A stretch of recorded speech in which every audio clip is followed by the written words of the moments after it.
वंदो ज्ञानानंद करी नेमि चंद गुणिकन माधव वंदित विमाल पद पुण्य पयो निधिनन।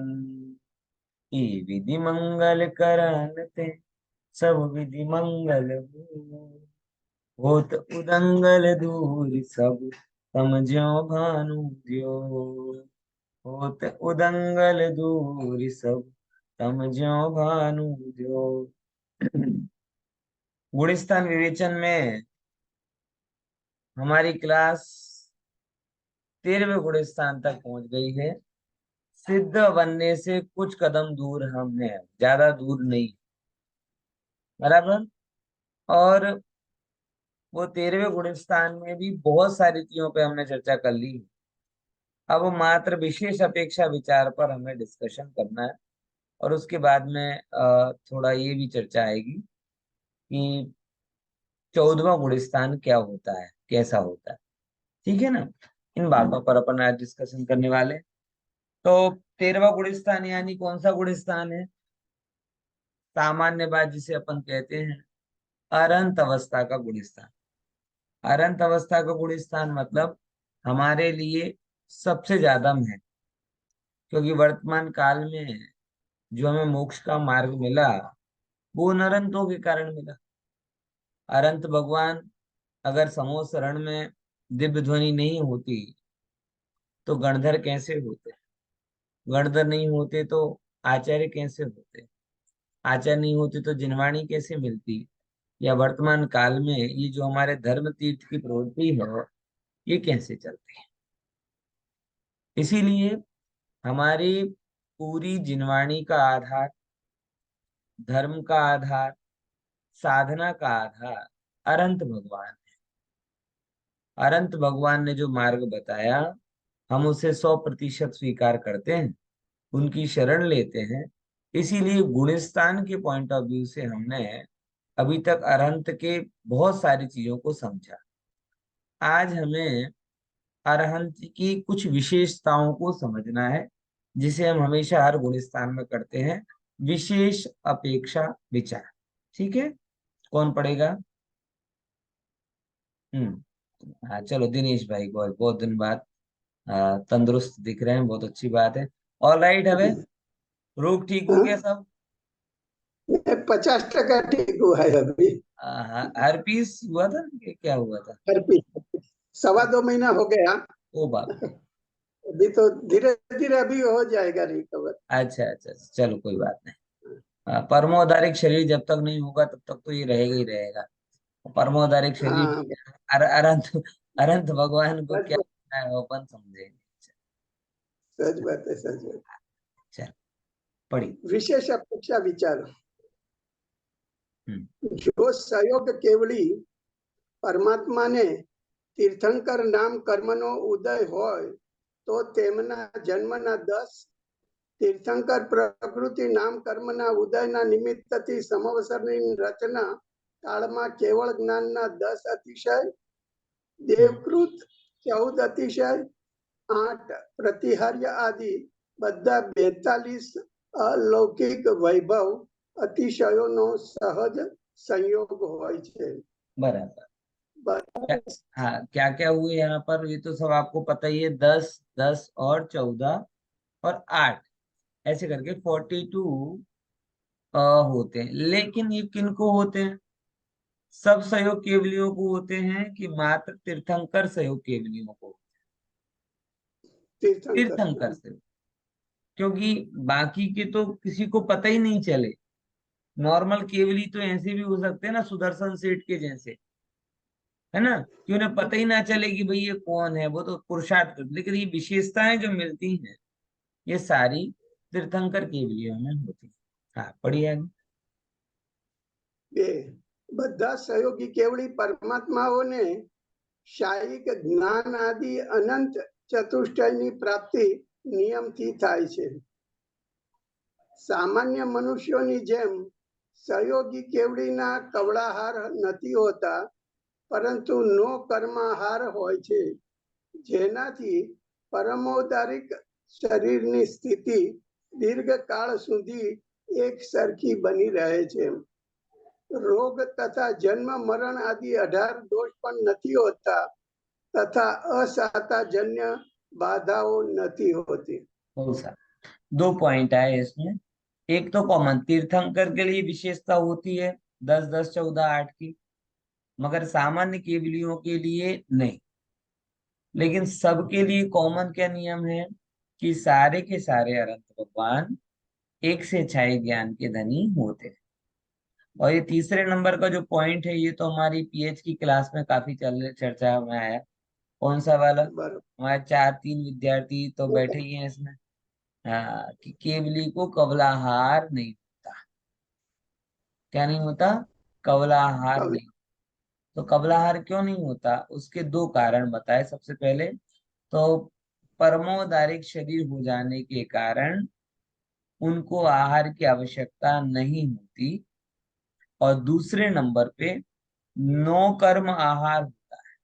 तो जो उनको शरीर की रिक्वायरमेंट होती है, वो सारी रिक्वायरमेंट नो कर्म के द्वारा डायरेक्ट हो जाती है। इसको ऐसे समझो कि जगत में अपन पहले कहते थे ना कि पैसा के बिना कोई व्यवहार नहीं होता, बराबर।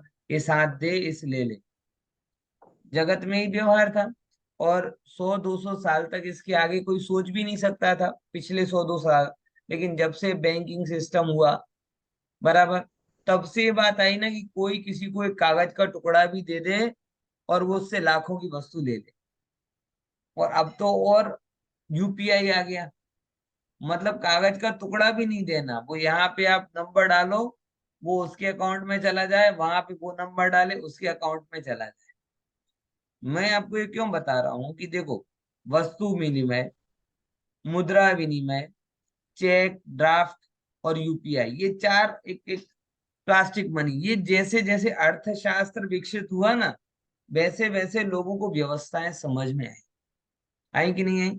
अब मैं आपसे पूछूं 200 साल पहले, 300 साल पहले, किसी को ये आप बात मान सकते थे कि भाई व्यापार ऐसे भी हो सकता है कि हम आपके यहाँ पे जाएंगे और फिजिकली कुछ भी नहीं देंगे, ना वस्तु देंगे, ना पैसा देंगे, ना सोना चांदी देंगे, और आप हमें माल दे दो, हम आप ही को कागज का टुकड़ा देंगे? तो 200 साल पहले के लोग आर्गुमेंट करते और ये मानने के लिए तैयार नहीं होते कि एक कागज के टुकड़े पर कैसे करोड़ों का व्यवहार हो जाता है। ये तो जब अर्थशास्त्र की परत खुली तो ये सिस्टम हमें ख्याल में आया।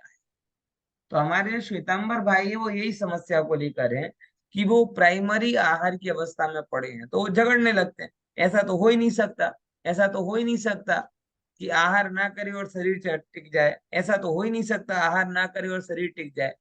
लेकिन वो अगर परमोदारिक शरीर के विज्ञान को समझें और अलग अलग संभावनाओं पर विचार करें, तो उन्हें ये पता चलेगा कि नौ कर्म शरीर खुद इतना सक्षम है कि अपने योग्य नौ कर्म परमाणुओं को डायरेक्ट एक्सेस कर,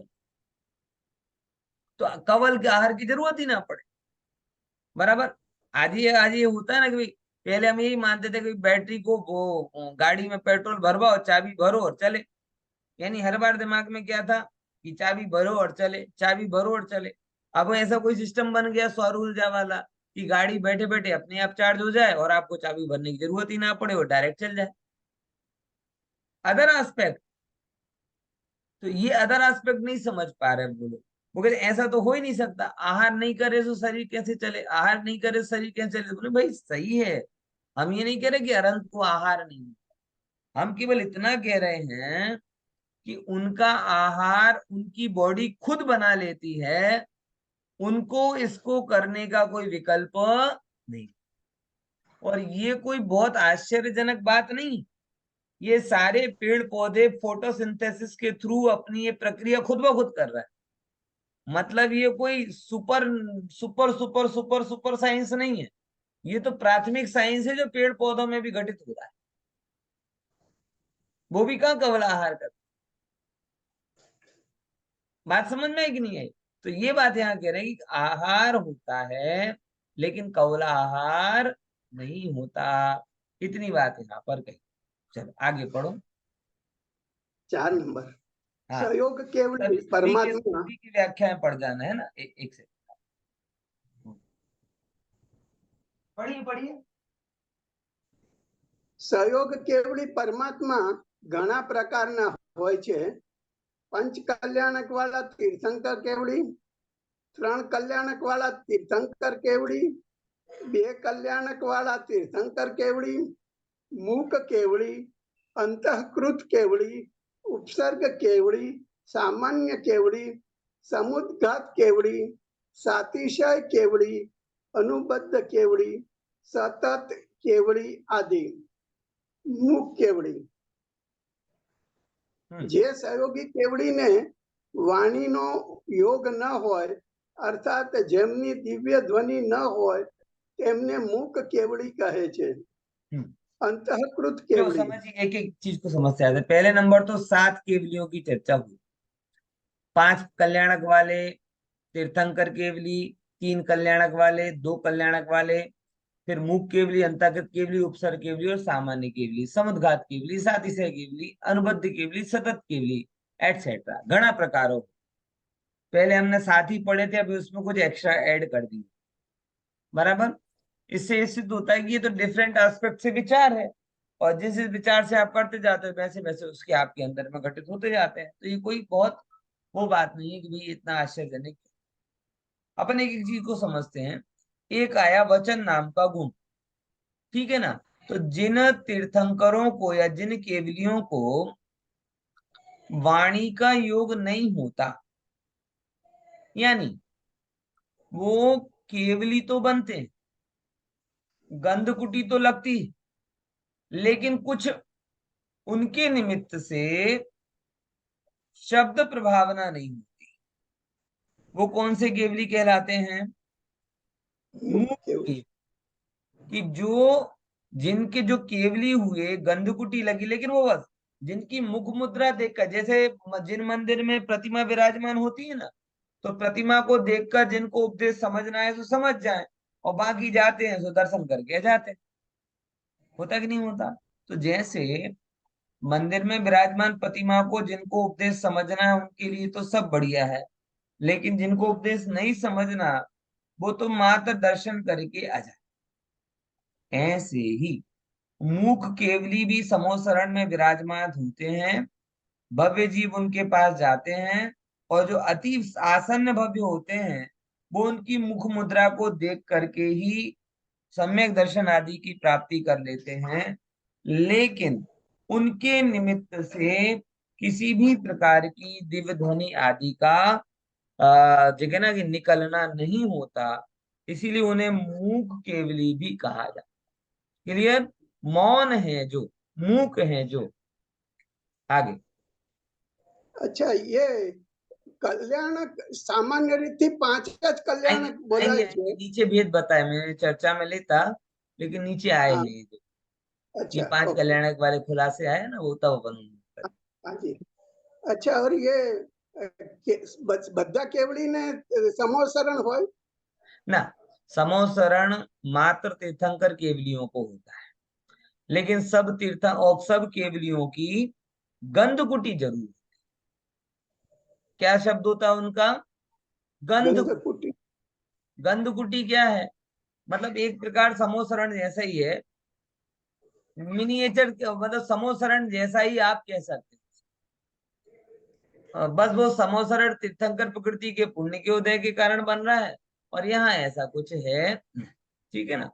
आगे तो बाकी इतना पुण्य तो सबका होता है कि देवादि सबकी रचना करते हैं यथा योग्य वो आसन, लेकिन उसे वो विधिवत समोसरण नहीं कहते, लेकिन वो अपने अपने पुण्य के हिसाब से एक व्यवस्थित रचना वहां पर होती है, उसे गंधकुटी कहा।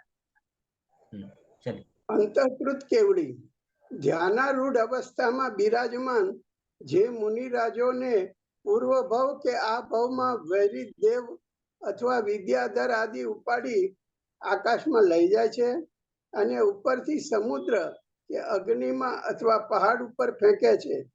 એવા અત્યંત પ્રતિકૂળ અવસરો વખતે આકાશથી નીચે સમુદ્રમાં કે અગ્નિમાં પડવાથી પહેલા અથવા પહાડ ઉપર પછેડવા પહેલા જ શુક્લ ધ્યાનથી શ્રેણી માંડીને આકાશમાં જ સહયોગ કેવડી થઈને અંતર્મુહૂર્તમાં સિદ્ધ પદ પ્રાપ્ત કરી લે છે તેમને અંતઃકૃત કેવડી કહે છે. बराबर. इतना और पढ़ लो. હમ. जो ये જે पढ़िए. જેઓએ સંસારનો અંત કરી દીધો છે અને જે 8 કર્મોનો અંત અર્થાત વિનાશ કરે છે તે અંતઃકૃત કેવડી કહેવાય છે. તેનો અર્થ એ છે કે જે અંતઃકૃત થઈને સિદ્ધ થાય છે, નિશ્ચિત થાય છે, તે પોતાના સ્વરૂપથી નિષ્પન્ન થાય છે, તે અંતઃકૃત કેવડી છે. हाँ, बढ़िया. अब ये देखो, अपन कई बार पाप और पुण्य की बात करते हैं, और लोगों की तो ये एक्सपेक्टेशन रहती है कि हम तो धर्म कर रहे हैं, मतलब हमारे तो पाप पौधे आने नहीं चाहिए. ये एक जनरल ऑब्जर्वेशन है लोगों का, जनरल जजमेंटल है कि वो है उनका विचार, कि वो ये कहते हैं कि अगर हम धर्म कर रहे हैं तो पाप पौधे आने नहीं चाहिए. एक मेरे सामने ही रहती थी आंटी, उनसे ऐसी जो बीमारी हुई ना, कुछ नहीं करती, सुबह पूजन पाठ करती, तो कोई बात ऐसी आई शरीर की, तो मैंने, अपने को तो सब धर्म करते हैं ना, तो अपने को समझना चाहिए कि भाई कुछ भी हो अपन को तो सब में आना. अरे बोले कुछ भी हो कैसे, हम धर्म करते हैं मतलब कुछ होगा ही नहीं. उनका ये मतलब आर्गुमेंट्स था. वैष्णव है, सुबह से अच्छी खासी पूजन करते घंटे भर की. तो मैं तो उन्हें पॉजिटिविटी के लिए कह रहा था कि भाई अपन धर्म करते हैं, सब जानते हैं शरीर नश्वर है, ये है वो है, कुछ भी हो अपन को बढ़िया आराम से शांति से रहना चाहिए. मैं उसे उनको इस बारे में कन्विंस करना चाहता था, लेकिन वो पूरे टाइम एक ही बात कहती रही, नहीं नहीं, अपने को तो कुछ हो ही नहीं सकता, अपन पूजन किए हैं तो अपन कैसे होगा, अपन भगवान का इतना करते हैं, भोग लगाते, ये करते हैं, भगवान अपना खराब नहीं होने देगा, भगवान अपना खराब नहीं होने देगा, वगैरह वगैरह. लेकिन यहाँ क्या कह रहे हैं कि भगवान खराब नहीं, जो खुद भगवान बनने वाले हैं, अंतर्मुहूर्तवाद जो भगवान बनने वाले हैं, उनके साथ भी क्या हो सकता है, ये अंतःकृत केवली में बताया. एक बात. और दूसरी बात, उनके साथ जब ये होता है तब वो क्या करते हैं, क्या करके वो भगवान बनते हैं, दो चीजें. पहले नंबर तो हमने आपको ये बताया कि भाई पाप का उदय ऐसा नहीं है कि नहीं आएगा, तो ये अपेक्षा कभी नहीं होनी चाहिए कि हम धर्म कर रहे हैं तो हमें पाप का उदय नहीं आएगा. ये कहीं पर भी नहीं लिखा कि धर्मात्माओं को पाप का उदय नहीं है. बल्कि अगर देखा जाए तो कई बार धर्मात्माओं को ज्यादा पाप का उदय आता है. उसका कारण बता रहा हूँ कि उनके पुराने पूरे कर्म उदीरित होकर फिरते जाते, और उनकी अपेक्षा भी ये होती कि आना है तो आ जाए, अभी निपट सुलझ जाए सारा मामला. जैसे मैं कई बार कहता हूँ ना कि कोई व्यक्ति अगर लोन कराए, बराबर, तो कब कराना चाहता है वो, 60 साल की उम्र में कराएगा कि 30 साल की उम्र में कराएगा. होम लोन हो, कार लोन हो, कोई भी लोन हो, कब लेगा वो, है दिनेश भाई? आप अभी 30 साल लेने में जाओगे तो लोन मिलेगा क्या आप, है? मैंने हाँ, काका, लई तो तमे लेशो, चुकावशे कोण? है? बराबर. बोले फिक्स डिपॉजिट करो, अब लोन मत लो. સાચું, સાચું. एफडी की एज पे आके लोन के अगतरे मत करो. कहने का मतलब क्या है, बड़ा सरल सा है, कि जैसे आमदनी के हिसाब से व्यक्ति खर्चा की तैयारी रखता, तो ज्ञानी कह रहा है कि अभी मेरे पास तत्व ज्ञान की अच्छी खासी कमाई है, बराबर, तो तत्व ज्ञान की अच्छी खासी कमाई है, तो जो भी पाप का ओहदे आना है सो अभी आ जाए, क्योंकि अभी मैं तत्व ज्ञान के द्वारा उसको सॉल्व कर दूंगा. बराबर, समझ में आया? लेकिन कल के दिन का क्या भरोसा, भरोसा तो आज का भी नहीं है. लेकिन अब कदाचित जिनवाणी की, कई बार तो हमें लगता है ना कि जिनवाणी सुन करके भी जब नहीं कर पा रहे, तो जहां सुनने नहीं मिले सो तब क्या करें. ये बहुत बड़ा प्रश्न है, और जो आपके जीवन को बिल्कुल चेंज कर सकता है अगर आप इतना विचार कर लें. मैं तो ये बहुत विचार करता हूँ कि ये अवसर इतना सब सुनने के बावजूद भी अगर आप नहीं कर पा रहे, तो जब नहीं मिलेगा तो क्या करें. ये मुझे तो प्रेरित करता है, और इसी प्रेरणा से मैं काफी अंशों तक ये कषाय के दुष्चक्र से बचा रहता. मेरी प्रेरणा अगर कोई पूछी ले कि भाई क्या होता है, कैसे आप बच पाते हो या बच सकते हो, तो एकमात्र यही विचार मन में आता है कि इतना सुना पढ़ा, आत्मवैभव को समझा, और उस एक क्षणवर्ती कषा या संयोग के आगे हम अपने आत्मवैभव को भूल जाएंगे, तो जब अगली पर्याय में जब कुछ पता ही नहीं होगा तब क्या करें। और इतना सोचते ही अपने आप वो सारी चीजें इन कंट्रोल्ड हो जाती। बराबर ख्याल में आया कि नहीं आया? तो ये वैभव थोड़ा आत्मा का है। तो धर्म के द्वारा कभी पाप का उदय नहीं आता, ये धर्म की सही समझ नहीं है, क्योंकि कई बार तो ऐसा देखा गया है कि धर्मात्माओं के जीवन में पाप का उदय ज्यादा आता है, और वो एक उचित उनका बुद्धिपूर्वक निर्णय होता है। बराबर, तो एक बात तो ये हुई। और दूसरे नंबर की बात, जब पाप का उदय आता है तब क्या करते? तो अंतःकृत केवली के लिए पाप का उदय आया। कैसा पाप का उदय आया? कि किसी बैरी ने उनको समुद्र में डाल दिया। पीछे समुद्र बना ना मेरे चित्र के, समुद्र में डाल दिया, अग्नि में डाल दिया, पहाड़ पर फेंक दिया, अथवा आकाश से कहीं पर भी कहीं छोड़ दिया।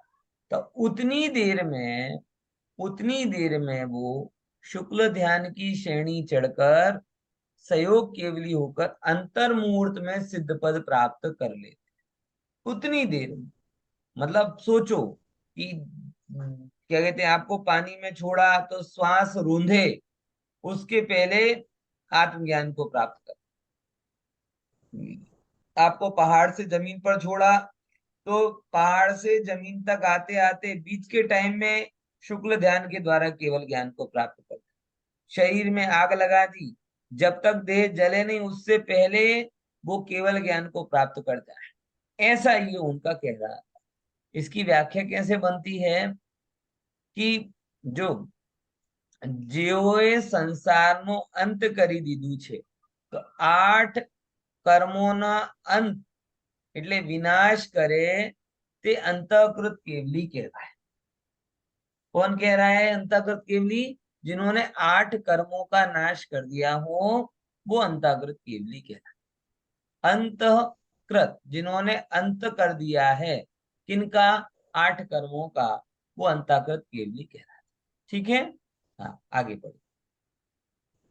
ઉપસર્ગ કેવડી મુનિ અવસ્થામાં ઉપસર્ગ હોય એ ઉપસર્ગ અવસ્થાનો નાશ થતાં જ જેને કેવળ જ્ઞાન પ્રાપ્ત થાય છે તેમને ઉપસર્ગ કેવડી કહે છે. જેમ કે મુનિ પાર્શ્વનાથ ઉપર કમઠે ઉપસર્ગ કર્યો હતો, ત્યારબાદ તેમને કેવળ જ્ઞાન થઈ ગયું હતું. देखो, उपसर्ग केवली और अंतःकृत केवली, उपसर्ग केवली कौन होते हैं? कि जिन्हें केवल ज्ञान के पहले उपसर्ग होता है। बराबर। और अंतःकृत केवली क्या होते हैं? कि जिनके उपसर्ग के साथ उपसर्ग का पूरा होना, आयु का पूरा होना और केवल ज्ञान की प्राप्ति होना, ये तीनों एक साथ में हो रहे हैं, वो कहलाते हैं अंतःकृत केवली। कौन कौन से? उपसर्ग पूरा हुआ, आयु पूरी हुई और केवल ज्ञान प्राप्त। लगभग लगभग ये एक समय में हो, एक समय तो नहीं कह सकते, लेकिन ये एक साथ हुआ। थोड़े टाइम का अंतर होता होगा, बाकी एक साथ। और उपसर्ग केवली का क्या होता है? उपसर्ग पूरा हो जाता है लेकिन आयु पूरी नहीं, जैसे पार्श्वनाथ भगवान। बाकी और आप बता सकते हैं कितने उपसर्ग केवली हैं अपने आप? 24 में से, 24 तीर्थंकरों में से उपसर्ग केवली कौन कौन से? बोलो प्रज्ञा बेन।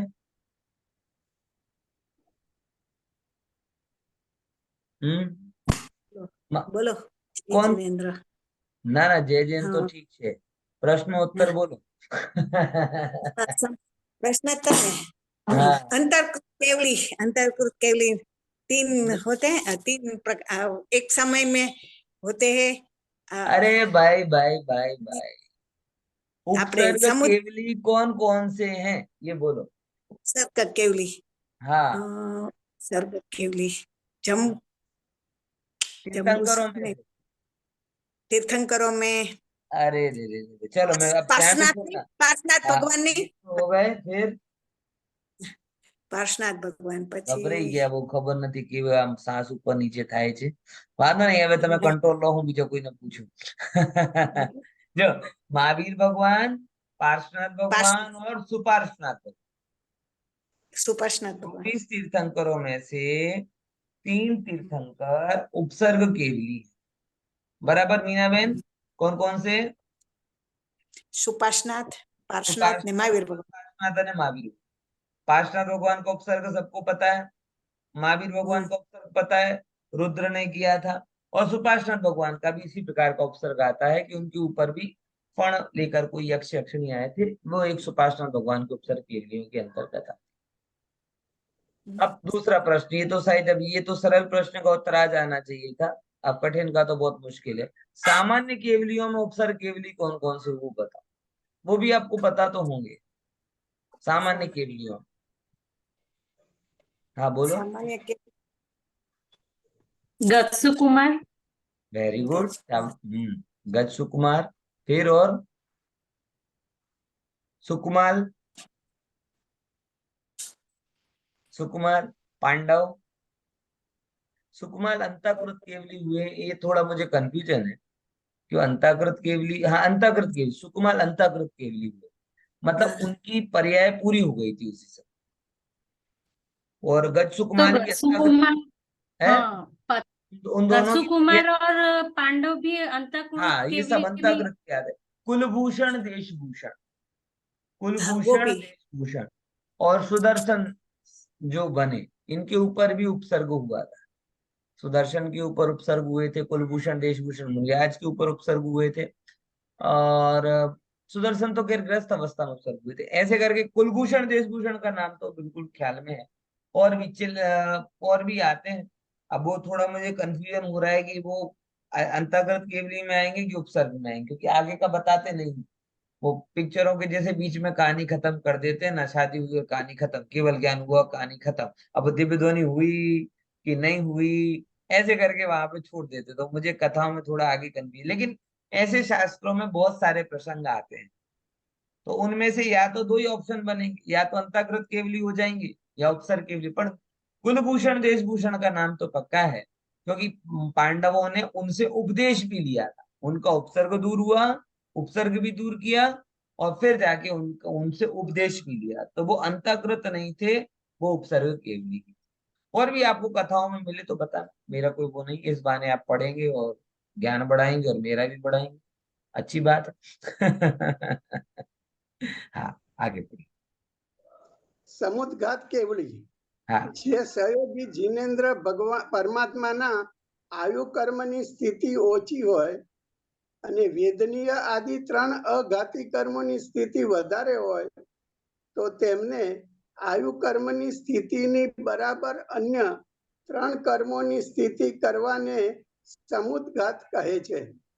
એવા સમુદ્ઘાતને કરવાવાળા 13મા ગુણસ્થાન વર્તી જીનેન્દ્રને સમુદ્ઘાત કેવડી કહે છે। बहुत बढ़िया। तो जो सहयोगी जिनेन्द्र परमात्मा की, अब ये तो आपको पता ही होगा ना कि केवल ज्ञान के पहले कौन सा, अथवा केवल ज्ञान के बाद में जो भगवान का कौन सा समुद्घात होता है, बताओगे कौन सा होता है वो? કેવડી है સમુદ્ઘાત केवली समुद्घात। उसकी 4 अवस्था होती है, दंड, कपाट, प्रतर, लोक पूरण। आत्मा के प्रदेश दंडे के जैसे बाहर निकलते, फिर ऐसे कपाट के जैसे खुलते, फिर प्रतर मतलब फैलते हैं, फैलने के बाद पहले पहले दंड के जैसा रहा, फिर कपाट के जैसा रहा, फिर वो कपाट खुल के फैलते हैं, वो दशा, और चौथे समय में लोक पूर्ण हो जाते। तो ये 4 प्रकार की अवस्था पड़ती है। जरूरी नहीं कि हर केवली को 4 की 4 अवस्था, बराबर, किसी को एक होती है, किसी को दो, जितने में कर्म, बात केवल इतनी है, क्योंकि एक आप थोड़ा लॉजिकल विचारो, बहुत अच्छा लगेगा आप, कि कोई भी व्यक्ति, ऐसा कितना रेयर होगा, कितना रेयर होगा कि उसी समय आपकी आयु पूरी हो और बाकी के 3 आघातीय कर्म भी एक साथ पूरे हो। बहुत मुश्किल है। क्योंकि कोई जब बांधे थे तब इस प्रोपोर्शन में थोड़ी बांधे थे, है कि भाई अपन टिफिन लेके जा रहे हैं तो 4 रोटी सुबह खा लेंगे, 4 रोटी शाम को खा लेंगे, 4 रोटी क्या कहते हैं दोपहर को बीच में कर लेंगे, तो 12 रोटी 12 के हिसाब से सब्जी, ऐसे करके तो कोई कर्म बांधे नहीं। कर्म तो एक साथ बंधे हैं सारे के सारे। अब वो एक बहुत लॉजिकल प्रश्न आता है कि अगर सारे कर्म एक साथ बंध गए, सारे कर्म एक साथ बंध गए, तो फिर अगर वो आयु कर्म चला गया तो किसके आधार पे वो जीव उदय में आएंगे? बराबर। तो योगानुयोग ऐसी व्यवस्था बनती है कि अगर आपका आयु कर्म कम खत्म हो रहा है तो आपके आत्मा के प्रदेश बाहर निकलते हैं, और आत्मा के प्रदेश को बाहर निकल पर अपने आप उनकी निर्जरा बाकी कर्मों की हो जाती है।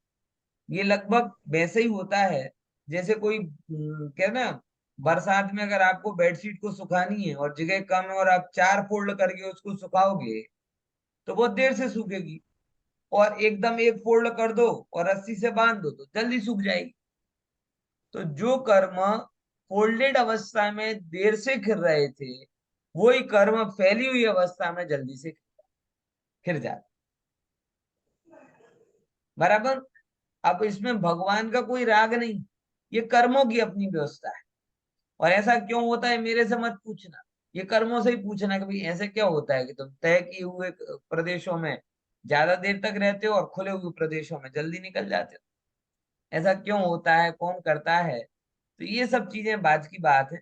लेकिन मुद्दा इतना सा केवल है कि जब आयु कर्म नहीं रहेगा तो बाकी कर्म किसके आधार पर भोगे जाएंगे? इसीलिए इसीलिए वो खुद ब खुद ऐसी व्यवस्था बनती है कि आयु कर्म का पूरा होना, अगर कर्म बाकी है तो समुद्घात का हो जाता है। बराबर। देखो ये आ गया ख्याल में, आगे पढ़ो। 5 કલ્યાણક વાળા તીર્થંકર ગર્ભમાં આવવાના 6 મહિના પૂર્વે રત્નોની વર્ષા થવી આદિ અતિશય થાય છે. પછી ગર્ભ કલ્યાણક આદિ 5 કલ્યાણક થાય છે. 5 કલ્યાણકનું કથન ભરત ઐરાવત ક્ષેત્રની મુખ્યતાથી છે અને 3 તથા 2 કલ્યાણક વાળા તીર્થંકર વિદેહ ક્ષેત્રમાં જ થાય છે એટલું વિશેષ જાણવું. 5 कल्याणक तो हम बहुत अच्छे से जानते हैं और हर कभी मना भी लेते हैं। मनाते कि नहीं मनाते? इंदौर में मनाए, गांव गांव मनते हैं, सोनगढ़ में मनाएंगे, हस्तिनापुर में मनाएंगे। जब जब भी भगवान का मंदिर जी बनेगा, प्रतिष्ठा होगी, तब हम 5 कल्याणकों के द्वारा उन भगवान की जीवन की परम मांगलिक घटनाओं की पुनरावृत्ति करेंगे। बराबर। तो ये 5 कल्याणक की तो पूरी व्यवस्था बच्चे बच्चे को याद है, और भरत क्षेत्र के और ऐरावत क्षेत्र के जितने भी तीर्थंकर होते हैं उन सबके 5 कल्याणक होते ही होते। कारण क्योंकि ये 3 और 2 की व्यवस्था कब घटित होती है कि जब कोई जिसकी तीर्थंकर प्रकृति बंध ही ना। 3 और 2 पढ़ो फिर आगे आ जाएगा आपको। 3 और 2 पढ़ो, 3 कल्याणक वाले और 2 कल्याणक वाले। देखो 3 કલ્યાણક વાળા તીર્થંકર જે ચરમ શરીરી ભવ્ય આત્માઓએ પોતાના વર્તમાન મનુષ્ય ભવના અવિરત સમ્યક્ત્વ કે દેશ વિરત ગુણસ્થાનમાં તીર્થંકર પ્રકૃતિનો બંધ પ્રારંભ કર્યો છે તેની દીક્ષા કેવળ જ્ઞાન અને નિર્વાણ કલ્યાણક એમ 3 જ કલ્યાણક હોય છે. બે और વાંચી લો. 2 કલ્યાણક વાળા તીર્થંકર જે ચરમ શરીરી ભવ્ય આત્માઓએ વર્તમાન પ્રમત ગુણસ્થાનમાં તીર્થંકર પ્રકૃતિનો બંધ કર્યો છે તેમને માત્ર કેવળ જ્ઞાન અને નિર્વાણ મોક્ષ કલ્યાણક એમ 2 કલ્યાણક હોય છે. बराबर। अब देखो समझ, 3 कल्याणक वाले तीर्थंकर कौन से रहे और 2 कल्याणक वाले। सबसे पहले अगर किसी ने पूर्व भाव में तीर्थंकर प्रकृति बांध ली है तो क्या होगा? पूर्व भाव में तीर्थंकर प्रकृति बांधने वाले के कंपलसरी अगले भाव में जब वो तीर्थंकर बनेंगे तब वो कंपलसरी उनके गर्भादि 5 कल्याणक होंगे ही, क्योंकि उनकी जो पड़ी हुई सत्ता में पड़ी हुई तीर्थंकर प्रकृति है ना, वो गर्भ कल्याणक की अवस्थाओं को खींच कर ले, बराबर। वो ऑटोमेटिकली उनके लिए रत्न वृष्टि हो जाएगी, सुमेरु पर्वत पर अभिषेक हो जाएगा, सारी की सारी बातें उनकी खुद ब खुद हो जाएंगी। ये तीर्थंकर प्रकृति की पूर्व भूमिका है। अभी तो तीर्थंकर उदय में नहीं आया, लेकिन वो उनकी पूर्व भूमिका में इतना सब कुछ हो जाता है। तो अगर उन्होंने पूर्व पर्याय में बांध लिया हो तो कंपलसरी हो गई होगा। लेकिन अब ऐसा भी तो हो सकता है कि कोई उसी भाव में, जब विदेह में खास होता है कि जिस भाव में उन्हें भगवान तीर्थंकर बनना है उसी भाव में वो बांधे। अब किसी ने जन्म के बाद तीर्थंकर प्रकृति बांधी तो फिर ऐसा तो होगा नहीं कि देवादि कहे कि भैया वापस गर्भ में जाओ, आपका तो गर्भ कल्याणक हुआ ही नहीं अभी तक, फिर से जन्म लो, आपका तो सुमेरु पर अभिषेक हुआ ही नहीं अभी तक। श्वेतांबर में ऐसा माना गया एक बार भरत के केवल ज्ञान के संदर्भ में कि भरत को राजसी कपड़ों में केवल ज्ञान हो गया तो देव आए, बोले साहब ऐसा थोड़ी, आप केवल दीक्षा लो तब तो हम आपकी उजवणी करने जाएंगे। तो केवल ज्ञानी भरत को मुनि दीक्षा कराई। है उल्टी गंगा भाई, ऐसी उनके यहाँ पे मानते। तो ये थोड़ी बेतुकी बात है कि भैया अगर किसी ने जन्म के बाद से बांधा तो कोई बात नहीं, उससे कंटिन्यू करेंगे, बाकी के 3 कल्याणक जो धूमधाम से मनाए जाएंगे। और किसी ने मुनि बनने के बाद तीर्थंकर प्रकृति बांधी तो कोई बात नहीं, तो बाकी के ज्ञान कल्याणक और मोक्ष कल्याणक की वो करेंगे। ऐसा तो कोई नहीं तीर्थंकर सोचेगा ना कि अरे अरे अब क्या मतलब, तीर्थंकर बने तो 5 कल्याणक वाले बने ना, ये क्या 2 सस्ते में छूट जाएंगे, पूरा लाभ लेना चाहिए। अब अपन ये बनियाई बुद्धि होती ना कि भाई अगर अगर क्या कहते हैं कहीं पर कहीं जाना हो तो पूरा लाभ लो, पूरा लाभ, पूरा लाभ लो मतलब क्या है, स्टार्टर से लेकर डेजर्ट तक का। अगर कोई अनलिमिटेड भोजन का कूपन लिया है कहीं पर, बराबर, तो हमारी क्या गणित करती, आधा थोड़ी चले, तो स्टार्टर भी वसूल चाहिए और वसूल करना बहुत, और वो डेजर्ट के बाद है मुखबाज भी, और मुखबाज भी ऐसी नहीं वो टिश्यू पेपर में भर के घर तक ले आओ, उतनी तक की जिम्मेदारी। कर। है बोले पंडित ने तो बदी पोल पट्टी था ओढ़ को। ये लोग लंदन वाले को नहीं पता चलेगा, है लंदन वाले को ये पता नहीं चलेगा हाँ, टिश्यू। लंदन वाले को नहीं पता चलेगा, लेकिन हमारे यहाँ तो ફર્સ્ટ ના ફર્સ્ટ ટાઈમ જોયેલું છે लंदन में भी लेते के जाते हैं क्या? ઇન્ડિયામાં જોયેલું છે नहीं नहीं, इधर तो देखा आपने, लेकिन लंदन में है क्या चलो ऐसा कुछ? चलो चलो चलो ठीक है, ख्याल में आया। अच्छा, मतलब ये जब बुद्धि है, ये यहाँ पर उनको तो होगी नहीं कि हम 2 बने, क्योंकि वो तो पुण्य के वैभव से अपने आप को भिन्न मान रहे। और पुण्य के वैभव से अपने आप को भिन्न मानने वाला कभी ये नहीं कहेगा कि भैया 5 कल्याणक हो इसके लिए मैं मेरे मोक्ष को नेक्स्ट भाव तक पोस्टपोन करता हूँ, ऐसा कोई करेगा नहीं। उसे लगे कि एक भी ना हो तो भी मुझे तो मुक्ति मिल जाए, मुझे तो वो कर, इसलिए 3 और 2 की व्यवस्था भी घटित तो होती है। ठीक है ना, आगे तीर्थंकर सर, तीर्थंकर है वो तीर्थ की स्थापना करेंगे ना। हाँ, हाँ, तो तो फिर ज्ञान ये, कल्याणक से होती है ना वो। तो वहां तक किसी को पता नहीं चलेगा, वो हाँ, तीर्थ किसी नहीं को पता नहीं होगा। है। और अरे समोसरण में बैठा है सामान्य गृहस्थ हो और पता ना चले किसी को, और बैठे बैठे केवल ही तीर्थंकर प्रकृति बांध ले, बराबर। और फिर दीक्षा लेने जाए तो सब अरे अरे ये तो तीर्थंकर आने वाले हैं, भैया इनकी दीक्षा कर, दीक्षा कल्याणक कर।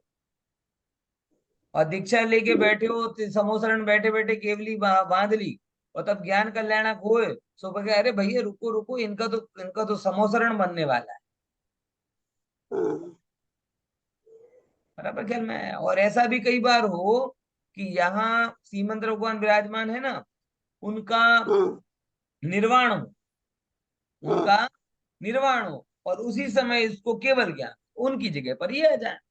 अब वो अभी तक सामान्य मुनिराज थे और अब क्या हो गए अच्छा, तीर्थंकर भगवान, ऐसा सब हो सकता है ना। ओके पढ़िए। ओके। मात्र સહયોગ કેવડી ઋણસ્થાન વર્તી અરિયંતોને જ ઈચ્છા રહિત ઉપદેશ હોય છે, તેના માટે તીર્થંકર પરમાત્મા તીર્થંકર પ્રકૃતિ કર્મના ઉદયથી સમવસરણની રચના થાય છે।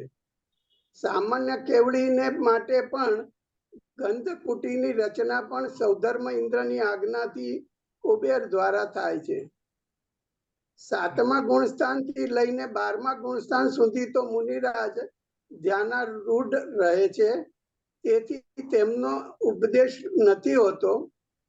6ઠા ગુણસ્થાનવર્તી મુનિરાજ, 5મ ગુણસ્થાનવર્તી શ્રાવક તથા અવ્રતી શ્રાવકનો ઉપદેશ ઈચ્છાપૂર્વક જ થાય છે.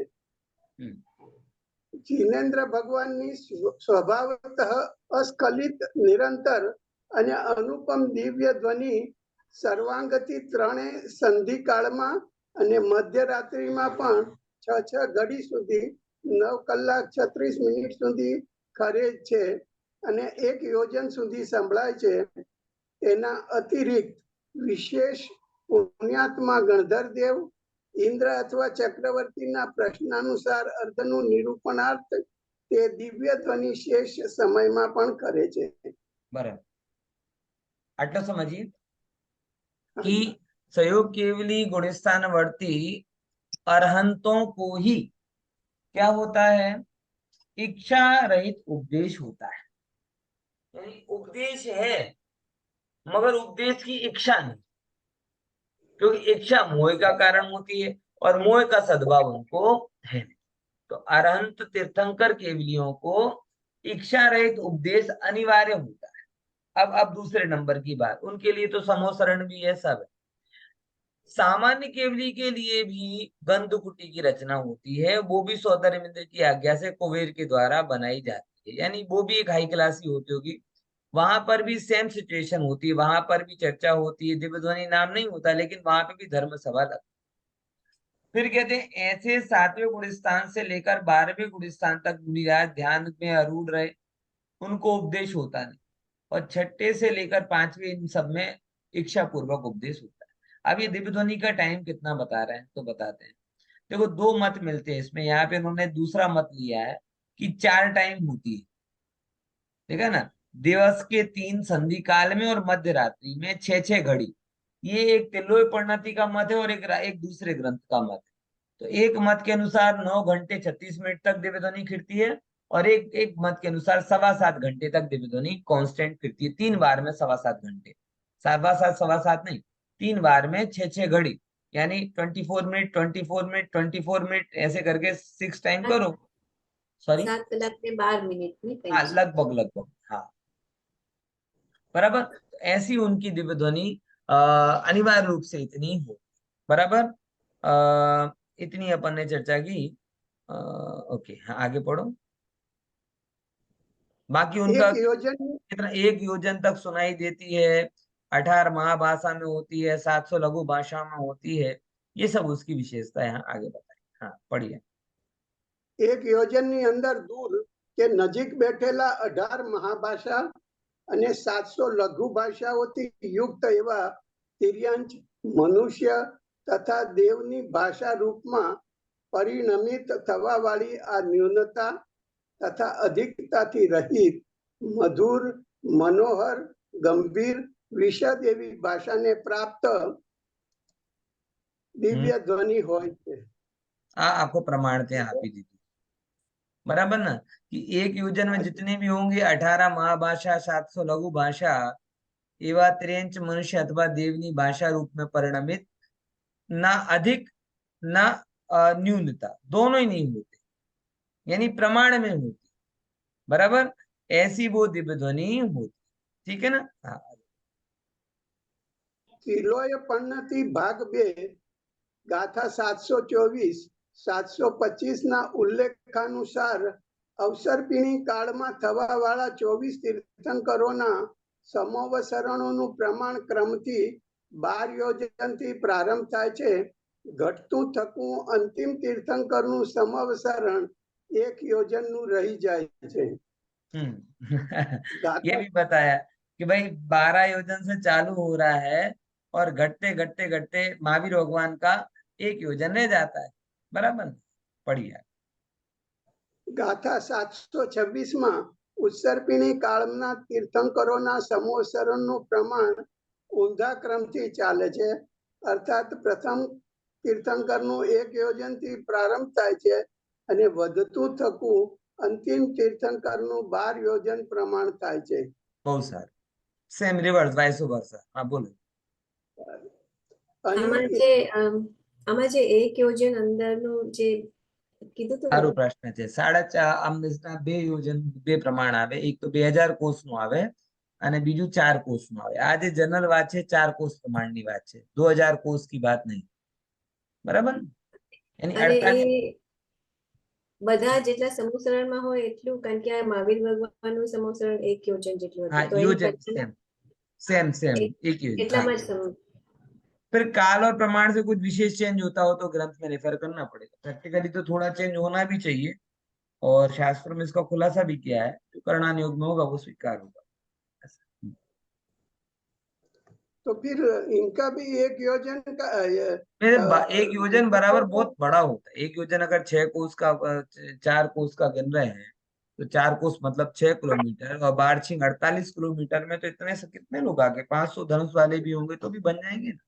तो कोई ऐसी बहुत तकलीफ तो नहीं है, लेकिन फिर भी एक उचित प्रमाण से अपन उसको देख सकते हाँ, नहीं ऋषभ देव का 12 योजन का है ना, हैं. हाँ. और ध्वनि तो 1 योजन में जाती है बोलते हैं.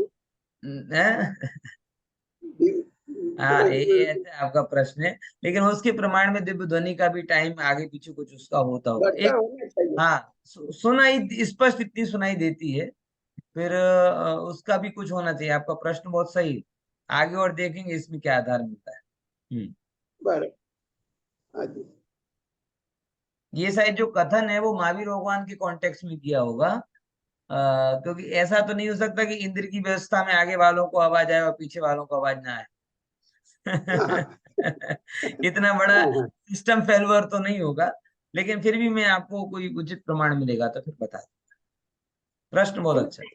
એમાં એવું નથી કે એનું જે વચ્ચે જે બેસે એ લોકો એટલું સાઈઝ 1 યોજન હોય શકે. સભા મંડપ હા, એટલું જોઈશું size. એના શું પોસિબિલિટી બને છે, એ ઘટે છે કે વધે છે, 1 યોજન થી મોટો થાય કે નહીં થાય, આ બધા પોસિબિલિટી આવે ને, કે ઘટે તો બધું ઘટે, વધે તો બધું ઘટે, આવું તો ના હોય. એટલે જોઈશું એનું શું બને છે. અહીં ઇન્દ્રાદિત્ય પર નિમિત્ત નિરપેક્ષ નિસહાય સ્વયં પરિપૂર્ણ સમર્થ ત્રિકાળવર્તી લોકાલોકને યુગપદ જાણવા દેખવા વાળું કેવળ જ્ઞાન તથા કેવળ દર્શન ઉત્પન્ન થાય છે. તે બંનેનું પરિણમન યુગપદ હોય છે. એ તો ઠીક છે, બધાને ખબર જ છે. હા આગળ વાંચો. છદ્મસ્થ અવસ્થામાં જેમ જીવને પ્રથમ સામાન્ય અવલોકન રૂપ દર્શન થાય છે, પછી વિશેષ અવલોકન રૂપ જ્ઞાન થાય છે, તેમજ કેવળ દર્શન અને કેવળ જ્ઞાનના સંબંધમાં પણ ક્રમિક દર્શન અને ક્રમિક જ્ઞાનની પ્રવૃત્તિને માનશું તો સહયોગ કેવડી જીનેન્દ્ર સર્વજ્ઞ તથા સર્વદર્शी સિદ્ધ नहीं થાય. बराबर. એટલે क्रम क्यों नहीं होता है इसका कारण बताया कि अगर जो क्रम मानेंगे तो फिर एक साथ सर्वज्ञ और सर्वदर्शी नहीं हो पाएंगे. हाँ तो भगवान हाँ એક સાથે સહયોગ કેવડી જીનેન્દ્ર સર્વજ્ઞ તથા સર્વદર્શી કેમ સિદ્ધ નહીં થાય? જે સમયે કેવળ દર્શન હોય તે સમયે કેવળ જ્ઞાન ન હોય તો જીનેન્દ્ર સર્વજ્ઞ કેમ સિદ્ધ થાય? અલ્પજ્ઞ જ સિદ્ધ થશે. તેથી સહયોગ કેવળ અવસ્થામાં દર્શન અને જ્ઞાન આ બંનેના ઉપયોગોની પ્રવૃત્તિ યુગપદ જ હોય છે. જ્ઞાનાવરણ તથા દર્શનાવરણ બંને કર્મોનો ક્ષય અભાવ એક સમયમાં જ થાય છે. बराबर. इसको ये सिद्ध किया है कि जैसे अगर अपने क्रम पड़ता है, ऐसे भगवान में भी क्रम माना जाए तो जिस समय भगवान को केवल दर्शन हो रहा है उस समय वो केवल ज्ञान नहीं, और केवल ज्ञान नहीं है तो एक समय के लिए ही सही वो एक समय के लिए अज्ञानी सिद्ध हो जाए. तो एक समय के लिए अज्ञानी सिद्ध भगवान नहीं होते, इसके लिए यहाँ पे बताया कि उनकी युगपत प्रवृत्ति होती है. बराबर. पढ़िए. આ સહયોગ કેવડી ગુણસ્થાનથી अब एक साथ पढ़ दो पूरे. આમને પરમ ગુરુ તથા પરમાત્મા સંજ્ઞા પ્રાપ્ત થાય છે. સમ્યક્ત્વના 10 ભેદોમાંથી અહીં સહયોગ કેવડીનું સમ્યક્ત્વ પરમાવગાઢ કહેવામાં આવે છે અત્યાર સુધી સાધક મુનિરાજ અલ્પજ્ઞ હતા, અહીં સર્વજ્ઞ અને સર્વદર્શી થઈ ગયા છે. આ જ કારણથી સમ્યક્ત્વના પરમાવગાઢપણામાં છે. અહીં સહયોગ શબ્દ અંતદીપક છે, તેથી પ્રથમ ગુણસ્થાનથી લઈને 13મા ગુણસ્થાન સુધીના સર્વજીવ સહયોગી યોગ સહિત જ છે. તેને આ રીતે સ્પષ્ટ સમજી શકીએ છીએ. સહયોગ મિથ્યાત્વ, સહયોગ સાસાદન, સમ્યક્ત્વ, સહયોગ મિશ્ર આદિ. કેવળી શબ્દ આદિદીપક છે. 13મા ગુણસ્થાનમાં વ્યક્ત થયેલ કેવળ જ્ઞાન અર્થાત કેવળીપણું તે આગળના 14 ગુણસ્થાનમાં અને સિદ્ધાલયમાં પણ અનંત કાળ સુધી સતત ધ્રુવ અને અચલ રૂપથી રહેવા વાળું છે, જેમ અયોગી કેવળી, सिद्ध केवड़ी. देखो इतने का अपन पढ़ देते हैं. एक परम गुरु और परमात्मा कहा जाता है, यानी भगवान परम गुरु नहीं है ऐसा नहीं. एक अपेक्षा से जिनेंद्र को भी गुरु कहा जाता है और परमात्मा तो कहा ही जाता है. अब 10 वेदों की बात आई तो 10 वेदों में सहयोग केवली को परमावगाढ़ कहा. अवगाढ़ मतलब गहरा और परमावगाढ़ मतलब परम गहरा. तो जब 13वां गुण स्थान आता है और केवल ज्ञान प्रकट होता है तो उनके शब्दान को परमावगाढ़ नाम से कहा है. फिर सहयोग शब्द अंत दीपक है. सहयोग शब्द कैसा है यहाँ पर? अंत दीपक, कि मतलब अब से आगे एक भी सहयोग की अवस्था नहीं रहेगी और अभी से पहले तक की जितनी अवस्था थी वो सब सहयोगी अवस्थाएं ही थी. एग्जाम्पल के रूप में बोला सहयोग मिथ्यात्व और ये. फिर 10वें नंबर में केवली शब्द आदि दीपक है, मतलब अब से आगे की जितनी भी दशाएं होंगी सारी की सारी दशा केवल ज्ञान से सहित वाली होंगी, बराबर ना. जैसे कि अयोग केवली और सिद्ध केवली. जीवन मुक्त भी कहा जाता है.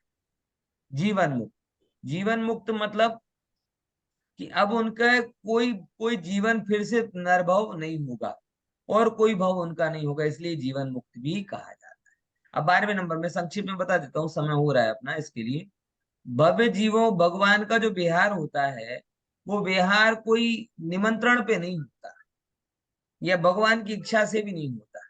भगवान का विहार मात्र और मात्र जैसे वो होता है ना कि भाई एक कुदरती वाईफाई सिग्नल होते हैं कि जहाँ पे भावना लोगों की ज्यादा है, भव्य जीव वहां है, जहाँ वहां खुद ब खुद भगवान का शरीर वहां पहुंच जाता है और दिव्यध्वनि हो जाती है. यानी कोई मैनमेड व्यवस्था नहीं है कि चौतरमास की उजवणी की बात चल रही हो नहीं हो, ऐसा कुछ वहां पे होता नहीं. एक और बात यहाँ पर आई कि भाई 5 इंद्रिय तथा 3 मनोबल आदि का विनाश तो पहले हो गया था. वचन बल स्वाचोस्वास प्राण का विनाश सहयोग काय केवली के अंतर मूर्त में होता है और अयोग काय बल का विनाश ये जाके अयोग केवली गुण स्थान में होता है. ये 10 प्राणों के बारे में बात है, बराबर. अब ये नीचे के कर्मों की बात है, इस पे भी लगभग अपन ने चर्चा बार बार कर ली है, तो इसमें कोई विशेष बात नहीं है. इतनी चर्चा अपन ही केवली भगवान के रूप में रही. अगली जो शायद अपनी अंतिम क्लास होगी उस क्लास में अपन 14वां गुण स्थान और सिद्धों के स्वरूप के बारे में सामान्य विचार करेंगे. जय जिनेंद्र. जय जिनेंद्र. जय जिनेंद्र.